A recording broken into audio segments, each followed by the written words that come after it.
Se7en is a 1995 neo-noir crime thriller that follows two detectives trying to solve a string of murders that are all connected to the 7 deadly sins. What follows is a complex game of cat and mouse and the contrasting personalities of Mills and Somerset, both trying to make sense of the world they live in. Se7en is so dark and visceral that it can easily be considered a horror movie. And the amazing part about it is that we never actually see any of these people being killed. Horror movies can learn a lot from Se7en, because instead of using blood and gore as a gimmick, it uses mystery and ambiguity in the perfect way. Filmmakers have forgotten how to engage the audience, and force them to fill in the blanks with their own imagination because they focus too much on the climax of the violence and they completely neglect the foreplay. The ambiguity is used so well that everyone believes these crime scenes are full of blood and gore, but in reality, the most disturbing parts only exist in your imagination. The best thing about Se7en is that it tells the story from so many different sensory perspectives. The story, the pacing, the set design create an immersive mood and atmosphere that you can hear, feel, and even smell. This is perfect visual storytelling because not only could this movie be great in black and white, but you could remove the dialogue completely and you would still know exactly what was going on. It's immersive because it tells the story through all of your senses. The constant noise, the moody visuals, and the tight focused story make the city feel so alive that it honestly could be seen as its own character. Se7en is another great movie that could easily fit into so many different genres. It's a psychological, thriller, neo-noir, detective crime mystery, buddy cop horror movie, and it's such a perfect blend of so many different elements that it basically created its own genre that many movies tried to fit into but almost always fail. I came up with 7 theories at first because 7 theories about 7 sounds better than 3, but I have a habit of letting ideas get out of control sometimes, so I end up spending a week working on one idea until I've basically written a thesis about something that only loosely connects to the movie. As always, all I ask is that you open your mind a little and consider that this movie could have hidden meanings that you might have missed, or looking at the details from a different perspective could change the entire way you see it.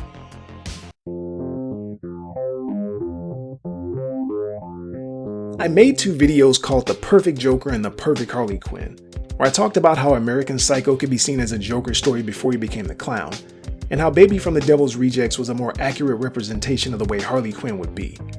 And because Gotham City is so grounded and the criminals are so plausibly realistic, a lot of other movies feel like they're taking place in this universe too. We're at the point where fans want comic characters to be more dangerous and realistic, so I've been looking for characters in other movies that embody the personalities and characteristics of Batman's rogues gallery. I think it's great that the new movie has taken a realistic approach to the story because Batman's rogues gallery is just criminals with no real superpowers or psychopaths with some sort of mental illness. So it should be really easy to make a dangerous and realistic Riddler, but we've never seen a serious attempt with the character because he always comes across like he's the Joker's annoying little brother. They're both really similar to each other, and the only major difference is that the Joker enjoys the physical and mental pain that he causes, while the Riddler's only really interested in the intellectual challenge of his crimes. Now I know everyone hates the Suicide Squad Joker, but the more I learned about the Riddler, the more I like Jared Leto's interpretation of the character. Everyone loved Heath Ledger's performance, and it was really amazing, but when I compare the differences with the two, I noticed that Ledger is actually closer to the Riddler, and Leto is a more accurate Joker. Let me explain. The Joker is unpredictable and violent, and he enjoys seeing people suffer both physically and emotionally. He's an impulsive, psychopathic killer that's always trying to challenge Gotham's morality. The Riddler uses his intelligence and creativity to outsmart everyone, and he never takes pleasure in seeing people in physical or emotional pain. He isn't usually violent, and he prefers to use puzzles and riddles to challenge everyone's intellect. Jared Leto embodies all the characteristics that make the Joker different than the Riddler. He's chaotic and unpredictable, and he's the type of Joker that would beat Robin to death with a crowbar when Ledger is more likely to set up some elaborate trap to see if Batman's smart enough to rescue him. Everything he does feels impulsive, and the movie at least tries to make him feel like an unstable psychopath. Ledger is calm and calculating, and he never feels impulsive or like he's enjoying seeing people suffer. He never comes across as chaotic, and he's always leaving clues and setting up these elaborate obstacles to try and challenge Batman's detective skills. Edward Nygma from the Gotham show is really close to how I imagine the perfect Riddler should be. He's intelligent and socially awkward, and he has a Fight Club style mental illness that's always pushing him to commit crimes.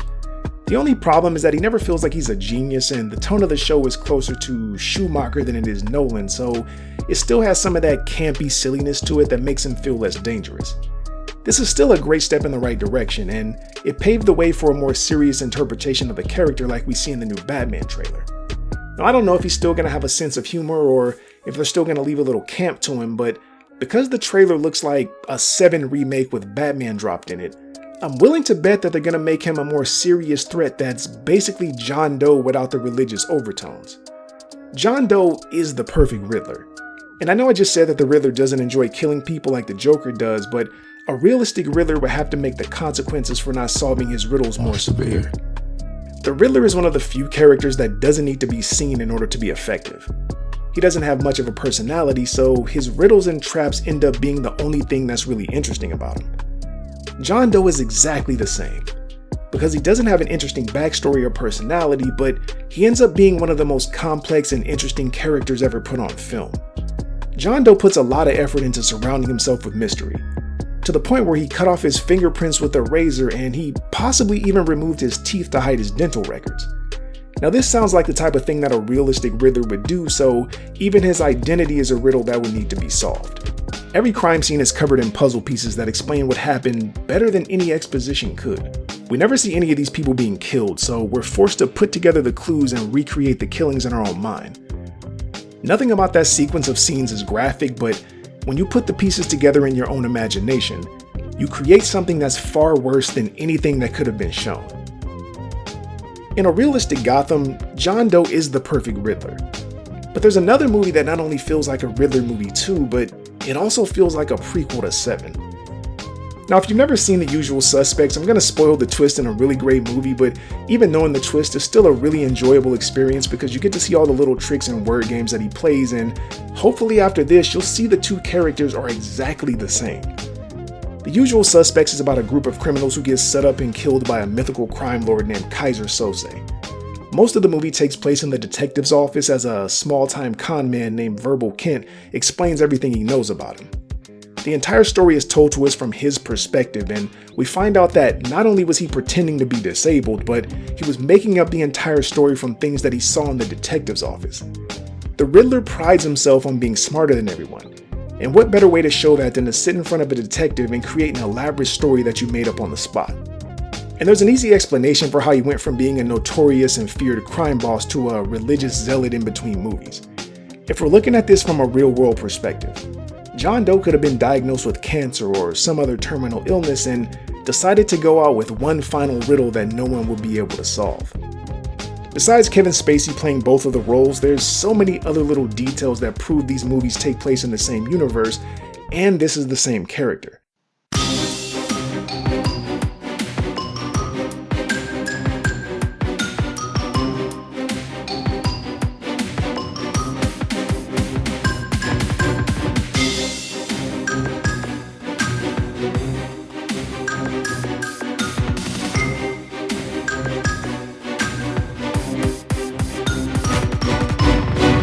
Tell him what he told me about the devil. Who's the devil? Kaiser Se7en! If we catch John Doe and he turns out to be the devil, I mean, if he's Satan himself.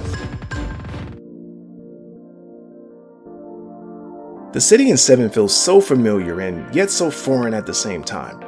It looks and sounds like a normal city, but there's a noticeable strangeness to it that can't be ignored. It feels so real and lived in, but it also feels like a fictional place that's meant to represent everything wrong with living in an urban environment. Maybe it's because of the dull and depressing colors, the constant miserable rain, or the defeated look on everyone's faces like they're stuck in a personal hell they can never escape. We never learn what city this is, and because the plot revolves around Dante Alighieri and the 7 deadly sins, I think the city we see is actually the first circle of hell from Dante's Inferno. The Divine Comedy tells the story of a man named Dante that's trying to navigate the 9 levels of hell so he can get to heaven. He's accompanied by a guy named Virgil that tries to make sure he safely makes it through hell. The story starts with Virgil and Dante right outside the gates of hell in a place called Anti-Inferno. This area is for people that couldn't choose between good and evil, so they're stuck here because they've been rejected by both heaven and hell. Now this isn't technically hell yet, and as long as the people remain apathetic and morally neutral, they never have to cross the river into the first official level of hell called Limbo. The First thing we have to look at is the first scene with Detective Mills. He shows up to a crime scene and claims that he just got in town 20 minutes ago and hasn't even been into the station yet. Just get in town 20 minutes ago, they dumped me here. So the first day moving to a new city, he was able to get the keys to his apartment, move everything in, and go to work on the same day. Stop the cab. Remember when Cobb said that you never remember how you got to a location in your dreams and it's only when you wake up that you realize something was strange? Well, Mills just shows up out of nowhere and he never talks about where he came from or anything about what happened before he came to the city. And it's strange that his wife doesn't have any friends that she can call and talk to. What if Mills shows up like this because he doesn't remember dying? And this isn't his first day at work, but it's his first day in hell. There's a book called City Infernal where a girl sneaks into hell so she can save her sister. And she finds that it's just one big urban city that operates just like a normal city would. There's money, drugs, and politics, and it feels a lot like the city in Se7en because all the focus on sin and punishment and because of how depressing and hopeless it feels. Anti-Infernal is a place for the apathetic, and as long as they remain morally neutral, they never get forced to cross the river into hell. Everyone in this city is clearly apathetic, to the point where the entire police station doesn't even notice a man covered in blood walking through the lobby. And even though people are shooting at each other in their apartment, the kids don't even care enough to stop watching cartoons. Somerset even comments how apathy is a virtue in this city. But in the end, when Mills is given a choice between good and evil, he gives in to his desire for revenge and he's forced to cross the river into the first official level of hell, Limbo.